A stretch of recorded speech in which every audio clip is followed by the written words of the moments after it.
दीपन मेहता जी इस बीच हमारे साथ जुड़े हैं बिग मार्केट वॉइसेस की कड़ी में।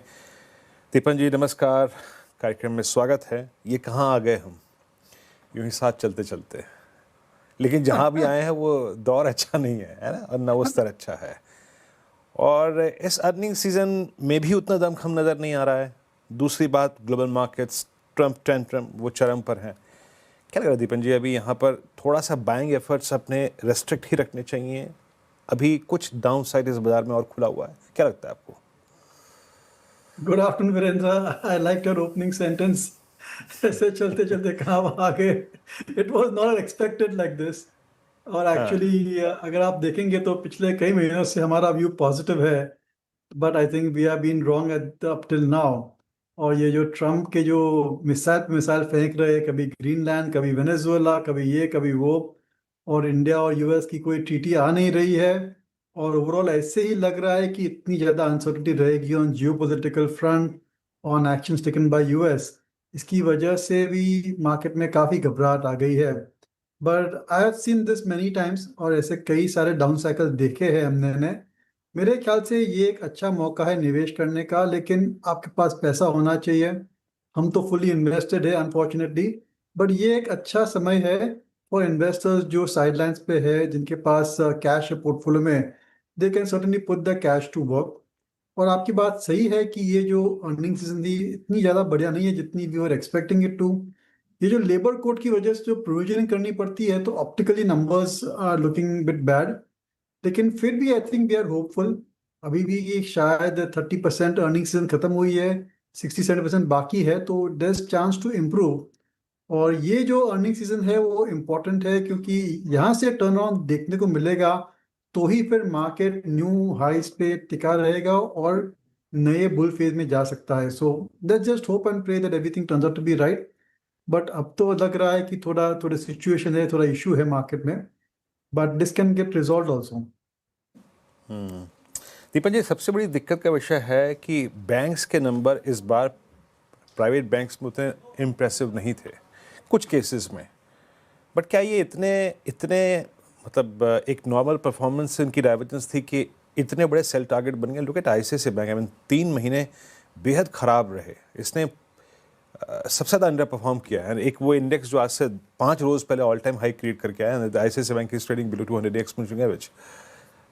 रीजनिंग क्या है, क्यों प्राइवेट बैंक्स इस वक्त इंस्टीट्यूशंस के सेल टारगेट हैं इस वक्त? आपका व्यू क्या है इस वक्त प्राइवेट बैंक्स पे? देखिए वीरेंद्र, इशू क्या हो गया है कि banking industry become a red ocean. इतनी ज़्यादा कंपटीशन आ गई है यहाँ पर। और पहले क्या था कि private banks like ICICI, HDFC, Axis, IndusInd, they were gaining market share. उनका मार्केट शेयर बढ़ रहा था डिपॉजिट साइड पे, लेंडिंग साइड पे। लेकिन अब पूरा पीएसयू बैंकिंग सेक्टर भी काफ़ी एक्टिव हो गया है। उनकी बैलेंस शीट रीस्ट्रक्चर हो गई है। They are back in the market to lend money, to raise deposits. तो हाइटेंड कंपटीशन की वजह से we are seeing the effect on the net interest margin and the volume business growth for a lot of private sector banks. और मेरे ख्याल से ये जो ट्रेंड है वो जारी रहेगा। और जो नेट इंटरेस्ट मार्जिन है 3% के आसपास, they are certainly under threat, if not medium term, at least in the long term. तो शायद बैंकिंग सेक्टर में थोड़ा इन्वेस्टर को सावधान हो जाना चाहिए। कभी भी ये एक साइक्लिकल सेक्टर है, इसलिए कभी भी एक अपस्विंग आ सकती है। और एनपीए साइकिल उनके लिए फेवरेबल है, इसलिए लोअर प्रोविजन की वजह से we may see good profits.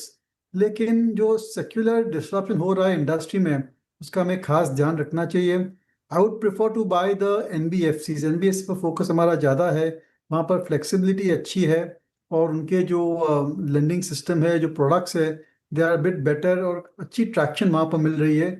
सो ये जो पूरी जो बैंक एनबीएफसी की जो इंडस्ट्री है, आप reference would be for multi product NBFCs.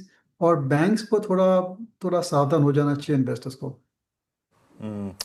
Bank से थोड़ा सा अगर आप देखें, सावधान रहिए। कंसिडरिंग बजट, कहीं किसी स्पेस को लेके थोड़े से आप ऑप्टिमिस्टिक या फिर हाइडिंग प्लेस ढूंढ रहे हो आप, कि वहाँ बजट अनाउंसमेंट पॉसिबली एक स्टेबल एनवायरनमेंट देंगी, या फिर यहाँ से एक पॉसिबली एक प्राइस अप्रिसिएशन का मौका देगी? Anything correlated with budget?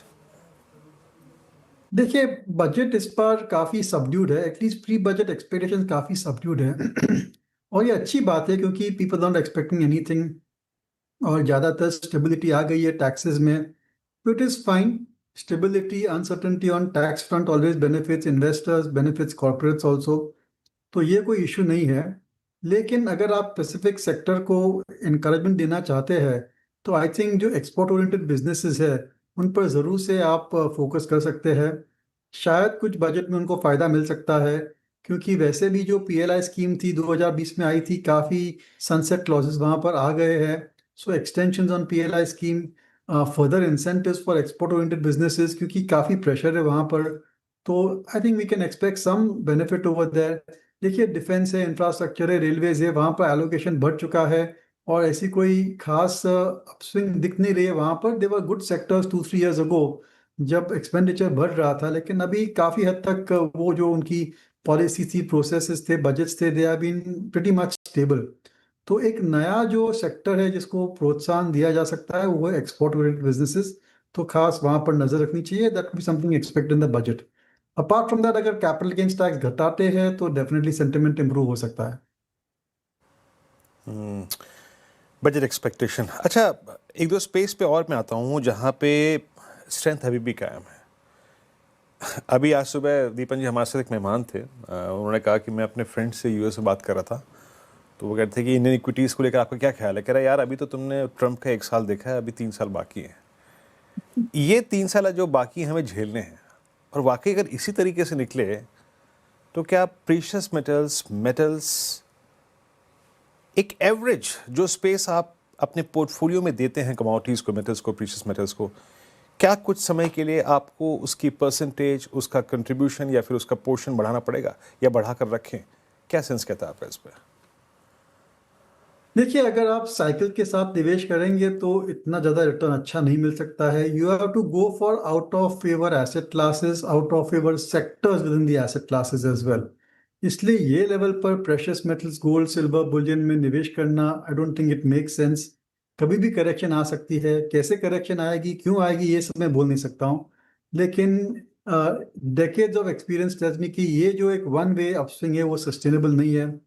देखिए, हमने देखा था स्मॉल कैप स्टॉक्स पर completely going up right up to सितंबर 24, फिर इतनी भारी करेक्शन देखी है हमने वहां पर। तो धीरे धीरे साइकिल्स आल्सो चेंज, और जो जो एसेट क्लास फेवर में है उन वहां पर भी काफी अच्छी चेंजेस आती रहती है। तो I would like to go for the underdog, the underperforming sectors, और स्मॉल मिड कैप स्टॉक्स पर हमारा फोकस ज्यादा है। बॉटम अप अप्रोच कीजिए। अच्छे growth businesses are now available at reasonable valuations. तो और वहाँ पर फ़ायदा ये भी होता है कि अर्निंग्स जैसे जैसे बढ़ते हैं तो ऑटोमेटिकली रिटर्न्स अच्छे मिलने लगते हैं। और जब अर्निंग्स बढ़ते भी है तो जो प्राइस अर्निंग मल्टीपल है वो भी एक्सपैंड हो जाती है। So we usually get outsize returns in small mid cap stocks.